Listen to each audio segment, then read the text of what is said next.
All right, hi, welcome. My name is Adam Parker. I'm a supervisor for crisis services with the Mobile Crisis Response Team that is under the Multicare Health System umbrella. And we're here today to kind of introduce a new program that we feel that's going to be a benefit for your first responders, for those people that you kind of come in contact with who experience behavioral health symptoms, mental health, substance use, and maybe just people who need connected services. So I'm going to share with you kind of the program description, kind of what we're thinking, how we can support you, to tell you about our team, and then and most importantly, how can we benefit you and how can you reach us. So really the program was really described or created to really kind of enhance our mobile crisis response team, right? So really to kind of enhance the crisis team in Pierce County, to attach ourselves to more rural areas, to help support people with follow-ups. You come in contact with people at their home and they're kind of off and maybe showing symptoms of a behavioral health crisis, delusional, paranoid, pacing, manic, all those things that we see and I'm sure you see all the time, and really kind of support that, right, and really and reduce our response time. So we support the county at large. So we want to be able to really increase our in-person response times for you guys, so that you can get out there and do, fight fires and support people in the medical way, right, more the behavioral way that you guys do. So about July of last year, I thought to myself, well, we need to create a team that can support you guys. So we came together and thought, how can we best do that? So again, we're just really going to be here to help you guys with your response times, help you guys around people who are in the rural areas, as well as get people connected to services, because what happens so many times is you show up, you do your work, you leave, and 20 minutes later they're calling you, maybe an hour later they're calling you, maybe days later they're calling you, and you've got 5, 10, 15, 20 incidences that take you away from people who are having medical crisis. So we want to be able to support that, as well as continue providing education and training on crisis. So again, really just the quote, population served, is really just the individuals in our community experiencing a behavioral health crisis who would benefit from connected to services or a connection to community services. So what will happen when you call us? We can come out to the place you're at in the community and provide de-escalation, behavioral health screening assessments. What does that mean? We can meet with the person, really kind of assess their level of risk, assess their needs, talk to them, get them connected to services. Maybe they need a psychiatric emergency appointment for medication, right? Maybe they just left an evaluation treatment center for psychiatric care and they toss their pills on the way out, right? And so they've kind of decompensated and then need someone to get connected services, right? Maybe they need someone to come out and just talk to them because they're lonely and their natural support systems have failed them, and so they really need someone to kind of reevaluate their needs and get them connected to a support group or a warm line or any sort of things to help them, so they're not calling you guys, because the go-to is to call 911, ask for support, and you guys come. On top of that, we can provide the word is called involuntary treatment assessment. Really, that is a legal term for a civil commitment to a psychiatric facility for those people that are really gravely disabled, right? These are the ones that are talking about committing suicide, really endangering other people because the voices are telling them that the aliens are going to come and I've got to kill you before they get to you, kind of stuff, right? That really bizarre behavior. Or maybe people are just really gravely disabled, right? That their mental health has impacted their ability to really care for themselves in the community, and without a really direct intervention, they would continue to deteriorate and most likely be at risk of losing their life or harming somebody else. So you ask yourself, well, why would I call you guys, or I can just take him to the hospital? Well, you could take him to the hospital if you felt that the person met that higher level criteria, that if you don't intervene, that somehow they're going to, slit their wrist right now or cut their throat, and you need to get them to support. What happens sometimes, as you've seen, is sometimes when you go to the hospital, then maybe a day later or 6 hours later, they're back at home, right? Because once they got to the hospital, they're kind of removed from their area that keeps them strained. So they're not criteria bound, so that they send them home. So I guess what I'm trying to say is, why would we contact the crisis team to come out and support you? So those are just really the people. You've got your elderly people who are confused and they're calling you all the time.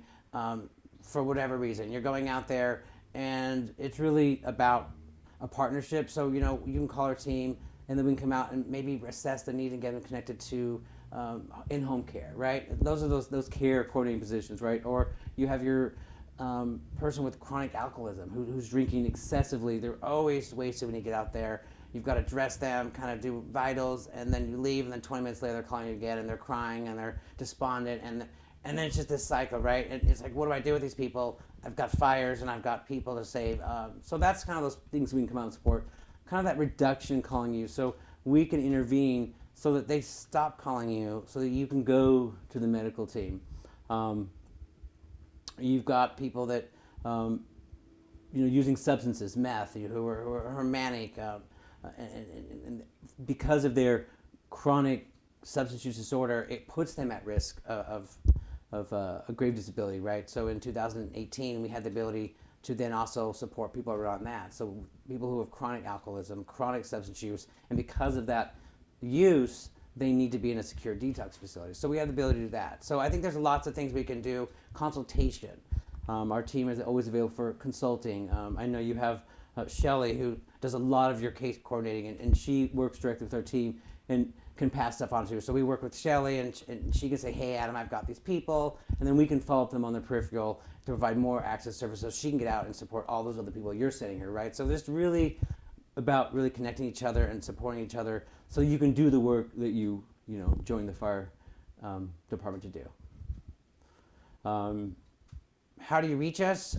If you're in your rig and you see somebody who would benefit from crisis intervention, access to care or services, and you've seen them umpteenth time and you just want something different, just go ahead and call the 800-576-7764.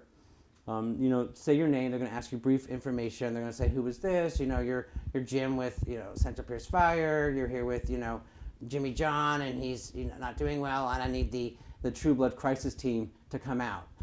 That'll send a ping to our team, and then they can respond to you and come out and support you in the community.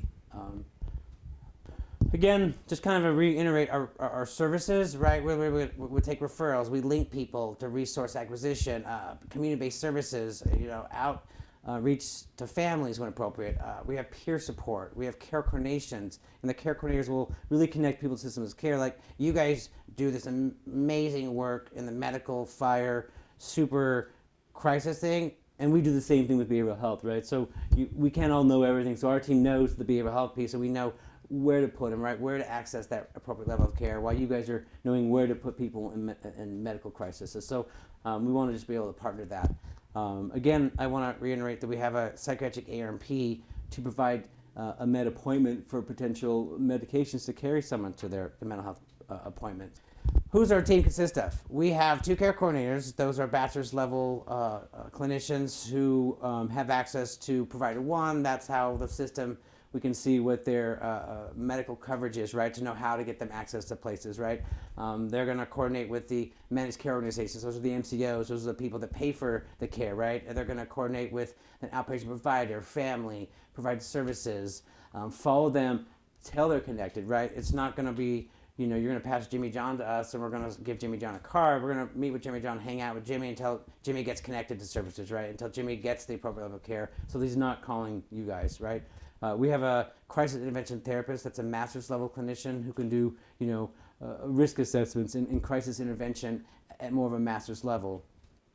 We have a designated crisis responder. That's the person I talked about earlier who can do the involuntary treatment assessment. So if you have someone that you might think would need that, and you don't need to go to the hospital, right? We can we can detain them there, and we can detain somebody for 120 hours, right? Law enforcement generally has like a 6-hour hold while the social worker does their evaluation, and they may or may not stay, right? If we come out in the field and we do a civil commitment, it stays. It stays for 5 days. So that's kind of the merit. Plus, we see things differently, right? Sometimes we don't see what you see, right? You see this really odd behavior, and you see the house and the empty refrigerator, and then you take them to the hospital, and all we see is somebody who's maybe had some meds, right, on board, and they're doing well because they've got a SAMI, right? We don't see that. It's all third-party report, and it may not even make it filtered through the charge nurse and onto the social worker, right? So kind of that telephone game, right? We miss all that stuff. So if you need a DCR to come out and provide that level of care, we have that ability. Again, we have the psychiatric A&P. We have 4-hour appointments per week. Slots that are saved at Multigate Behavioral Health in Puyallup.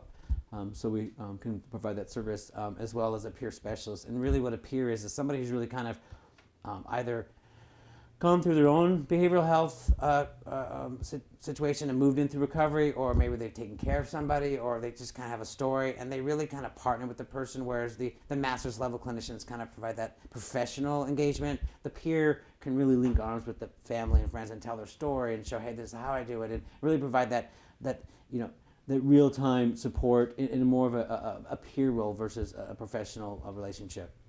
Our program currently, because we're new and we're expanding, is available Monday through Fridays from 8 a.m. to 10 p.m.